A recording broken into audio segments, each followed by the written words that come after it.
of the evening. Jerwin Ancajas defending his world title for the first time fighting in Mexico. 8th world title defense. He'll be taking on Miguel Gonzalez of Santiago, Chile, who's fighting for the first time for a world title. I imagine a lot of nerves on that young man right now. Bernardo, Ancajas has fought everywhere. He's fought in China, U.S., Australia, North Ireland. I mean, this man has no problem fighting you in your home country, wherever you from, your hometown, it doesn't matter. Have ring will travel. That's the Navy man's, his theme. I mean, this guy is not afraid to go anywhere. No. As you mentioned, he's an international traveler. He just received a promotion to Senior Chief Petty Officer in the Philippines Navy Reserves on August 19th. So even though he couldn't fight because of visa issues of his opponent, he still kept busy, and that boot camp mentality is what you can see the great shape he's in. That's right. Now, what's the pitfall of, preparing? It was already a long camp that he had for November 2nd. I remember talking about that, and then next thing you know, it's postponed a whole month. What's that like, Tim? It's just maintenance, honestly. You were supposed to fight, and you just got to go back, get a little rest, then get back in the gym, and then just try to peak again peak at the right time again. So, his trainer is in charge of that. And he's got a trainer who's he's been with forever, Joven Jimenez, since his 4th pro bout in 2010. And as well, for his last few fights, he's got a conditioning coach as well as a nutritionist. And you got to have that. The last couple times, he's looked a lot better, because there was a point where we saw him come into one of our fighter meetings and he was done. I mean, you got to have that. A champion must have a nutritionist or someone that can, cook his meals for him, and also a strength coach to work hand in hand with the trainer on the boxing as well. To the looping right hand from Miguel Gonzalez. Not a big puncher. He's only got 24% of his wins by knockout, 8 knockouts in 31 wins for the fighter out of Santiago. I mentioned he wants to become the first male boxer from Chile to win a world title. And I mentioned the male fighter because Carolina Rodriguez, she won the female IBF Bantamweight title and then vacated it, but she was Chile's first ever world champion. Yeah, you see Gonzalez not really using his jab. His attack is the body. He likes to break guys down to the body and then shoot shots up to the head. So expect a lot of body punching from both guys in this fight. Nice body shot right there from Ancajas. Ancajas is basically saying, okay, you want to go to my body? Well, I'm going to go back down. I'm going to go down to your body. We already saw that Barriaga finished the fight with the body shot at the start of this broadcast, and we see a push there from Jerwin Ancajas as round number 1 comes to an end.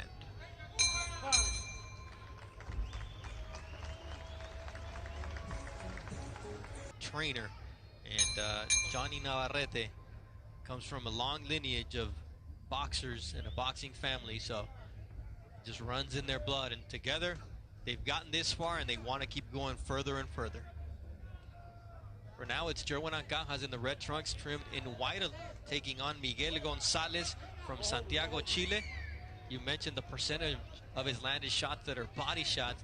He's actually a very good boxer from the outside, but he just loves to dig to the body and get into a war of attrition, and that's a dangerous place to be in against a fighter like Jerwin Ancajas. Yeah, that's a place where he needs to be, because Jerwin Ancajas has better legs, better boxing ability. So he wants to be up in his kitchen. He wants to be digging down to the body and making it rough for Ancajas and not allowing him to use that southpaw angles, those southpaw angles. You see Ancajas able to establish that jab from the outside. Yeah, when you fight against a southpaw, Bernardo, one way to beat a southpaw is to be on top of him. Take those angles away, push him backwards. And if Gonzalez can push him backwards and make Ancajas uncomfortable, well, that's going to increase his opportunity to win this fight. His name is El Aguja, which means the needle, so he's got to thread the needle here against Jerwin Ancajas. Get inside, use the jab, work the body, but get out of harm's way, because Ancajas is a dangerous finisher. Right on the belt line was that right hand from Gonzalez.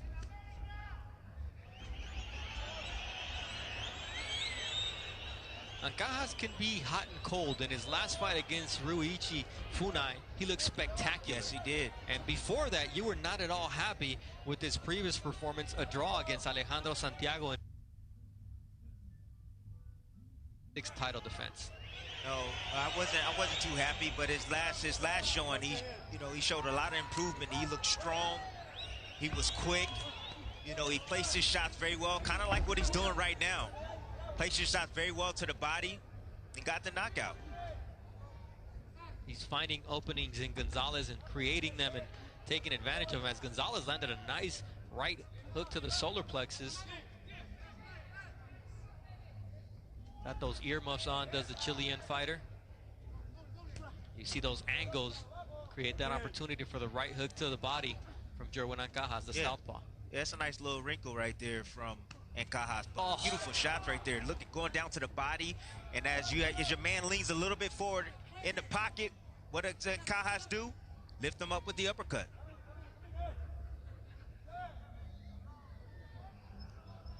There's taking what the opponent gives you, and there's creating openings and opportunities, and that was the case for Jerwin Ancajas here as we close out round 2 of a scheduled 10-rounder with the world title on the line. It is a special feeling. When you're fighting at home, the stakes are higher, the tension's all on you, and you have to deliver at home. Deliver, that's what these two guys are trying to catch, a liver shot. Both Jerwin Ancajas and Miguel Gonzalez. A lot at stake for Gonzalez in his first world title opportunity. And for Ancajas, he needs to keep proving that he is an elite fighter at 115 pounds, because there are a lot of big names out there for him, be it Estrada, Sorung Visay, Tony Nietes, his fellow Filipino, Kazuto Ioka, Khalid Yafai, Chocolatito Gonzalez. A lot of talent, a lot of good fights to be made if he continues to win. Yeah, I'm seeing some maturity from Ancajas. He's really standing his ground, really sitting down on his punches now. That can contribute to, his strength and conditioning. And he's looking like he's getting a lot more comfortable inside the pocket.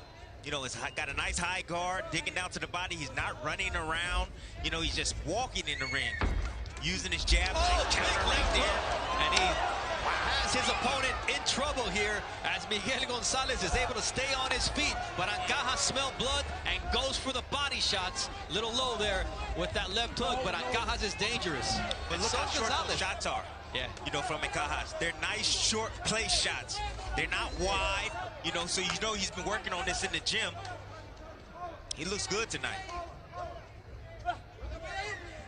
And the other thing is, Miguel Gonzalez is making him work for it. This fighter came in here with a desire to make history for his home country. He's fighting against Ancajas with a lot of heart, but those body shots have got to wear him down. You die by the sword, you live by the sword, you die by the sword. Yep. We see Gonzalez taking a lot of punishment to the body from Jerwin Ancajas, who goes downstairs once again. Nice right hand there from Gonzalez. Yeah, Gonzalez had no choice but to get inside the kitchen of Ancajas, because Ancajas is just too athletic for him, too much ability. Big NBA fan. His sons are named after Kyrie Irving and Kyle Korver, and his daughter, just less than a year old, JC Kiera. So that's his inspiration. He keeps him back home in survival camp, but the last 2 fights he's been going to the naval base to do his work, and you can tell the difference in the maturity level that you've mentioned and his improvement in boxing. A man trying to knock out Gonzalez. That's exactly what Ancajas is trying to do. He's sitting down, he's right in front, and Ancajas is, the way he normally fights, he's a counter puncher. That's what he likes to do. He's a counter puncher, but now he wants to be first. He wants to respond, and he's trying to hit hard tonight. He's trying to knock out Gonzalez. Good work from the champion, Jerwin Ancajas, here in round number 3 of a scheduled 12-rounder. And there you hear the final bell. So far, so good for Jerwin. With us, spending your Saturday evening here on ESPN+. I'm Bernardo Osuna alongside Timothy Bradley, the champion. Jerwin Ancajas taking on Miguel Gonzalez in Puebla, Mexico.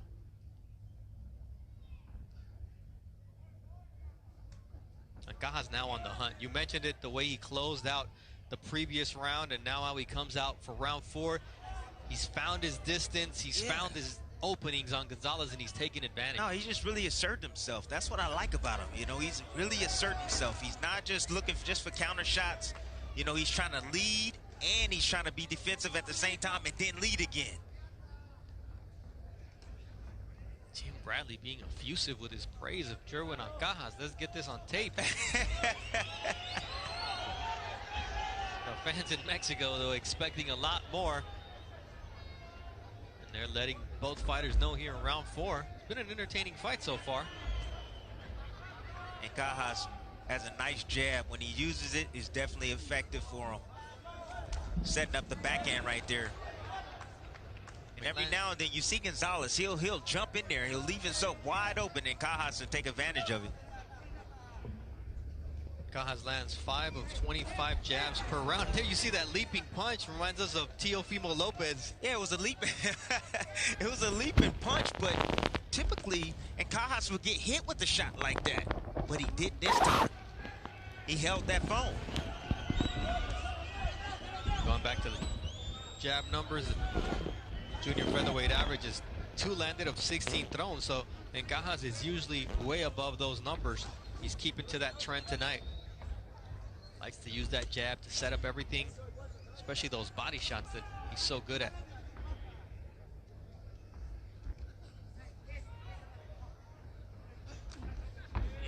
Nice counter right there from Ancajas. He saw the punch coming. You have to see the punch. If you want to avoid it, you got to look at it. You got to see it. That's something, what you've been mentioning about Ancajas is what you want to see out of a fighter is development. And yes. As the level of competition improves, you want to make sure that you're getting better. And after that lull he had, and now when we see him, and he started camp June 1st for this particular fight, which was supposed to be November 2nd, you see the fact that he's a different fighter. Yes, he definitely looks like a different fighter. He's 27. He's right in the midst of his prime right now, Nardo. Right in the midst of his prime. And you know, at each fight you have to continue to get better and better and better. You know, it doesn't stop. You know, you have to master your craft. And I believe that Ancajas is finally in that position and probably at that point in his career right now where he's starting to master his craft and believe in himself and his ability. He had that lull in his career, but now it seems to be paying off, getting that conditioning coach, working in the naval base, as well as getting that nutritionist, who were 115-pounders. So he got solid sparring in the Philippines leading up to this fight. And Miguel Gonzalez, well, he sparred Juan Pablo Mesa and Gonzalo Funelida in Chile. And then he went to Puerto Rico and he sparred prospect Javier Cintron. So he got really good work, especially at the tail end of his training camp, knowing that he had to step it up for this world title opportunity.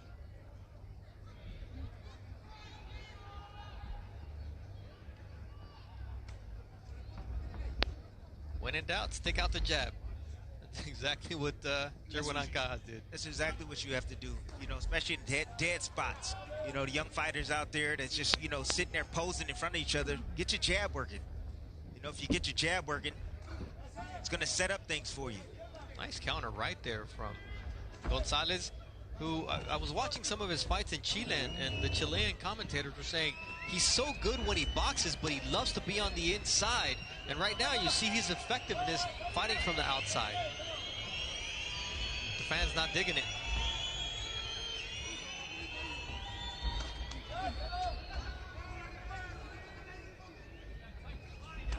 Nice shot to the body there, the solar plexus from Miguel Gonzalez, who tries to find an angle and gets caught with a short left hook from Jerwin Ancajas.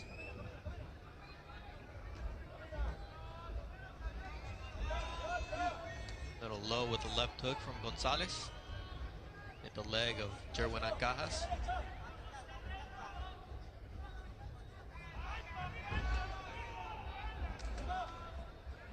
Quick 3-punch combination. Good defense from Miguel Gonzalez.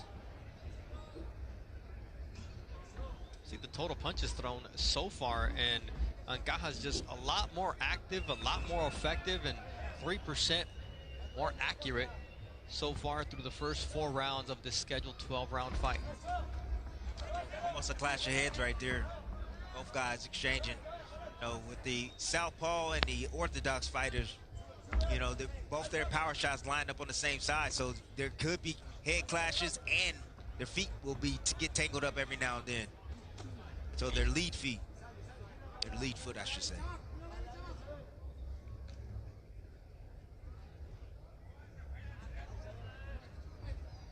We're talking about the power punches. Ancajas landing at a 50% clip with 76 of 153 landing. Not bad for Gonzalez. He's landed 34 of his 92. It's just Ancajas more active, more accurate, and I would say more powerful. Yeah, he's more powerful, Bernardo. He's kind of seemingly taking this round off right now. You know, he threw some big shots early and landed, and it really didn't have a whole lot of effect like he wanted it to. So he's kind of taking this round off. Oh, nice right hand there from Jerwin Ancajas to close out this 5th round. We're in a scheduled 12-round World Championship fight. Speaking of World Champions, Emmanuel Navarrete. You know, he's been fun to watch. He's definitely a fan-friendly fighter, and I want to continue to watch him fight. There's a reason Bob Arum keeps putting him on these fight cards, because he always seems to deliver. And that's what he expects from Jerwin Ancajas, who's landed at 12 out of 133 jabs, well below his average, only 9%. But then you see 1 jab landed for his opponent, Miguel Gonzalez. That's not going to cut it against a fighter like Jerwin Ancajas. No, it's not, but do you see what Ancajas is doing right now? He's being the bully. Normally, he likes to fight off the back foot. He's actually pressing the action, ladies and gentlemen. He's actually looking for the knockout. This is a different Ancajas, Jerwin Ancajas. He took that round off. You mentioned it. Oh, headbutt warning there from Wayne Hedgepeth, the 3rd man in the ring. But yeah, I mean, he wants to put on a show. He wants to prove to the other guys at 115 pounds that he is a force to be reckoned with. And boy, there's a lot of talent at that junior bantamweight division.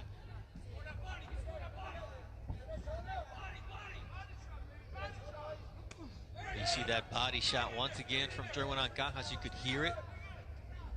And that's really wearing down Miguel Gonzalez. Yes, it is. But you know, it's just not a body shot that's just thrown. It's a perfectly placed body shot. Like, he sees the opening and he's attacking it. And he's digging. He's punching through the ribs of his opponent. Nice uppercut, and his opponent is hurt. And here comes Jerwin Ancajas trying to finish Miguel Gonzalez here in a round 6 of this World Championship fight. Gonzalez holding on for dear life, and down he goes, but it's not a knockdown. Very smart from Gonzalez. Very, very smart from Gonzalez. Ooh, Jerwin Ancajas swings and misses, but Gonzalez is not well. His legs are wobbly, and the left of the shot, it would have been better for him to go down, because if not, Wayne Hedgepeth had no choice but to stop this fight. That's right. You know, sometimes when you hurt fighters, we just tend to go to the danger. You know, sometimes you got to be in there thinking, take the knee, recover, allow yourself another chance, a fighting chance to come back and turn the tide. We talk about the lack of experience in big fights, and that may have come back to haunt Miguel Gonzalez. When he was hurt, if he goes down by those shots, that's fine. Or even takes a knee. Take the knee. But instead, he gets pummeled. I've been in fights where I knew I was hurt, and I knew if I got hit with one more big shot, that I need to take that knee before that shot happens. That would have been a perfect time right there for Gonzalez to take the knee. He just allowed Ancajas to continue to tee off without throwing a single punch. This was smart. He took Ancajas down with them. Wayne Hedgepeth said it's not a knockdown. Right. But then what happened after that, Tim, was lack of experience. Definitely lack of experience, Bernardo. But you see Ancajas just letting his hands go, just waiting for the referee to step in and do his job to protect the full time at the stoppage.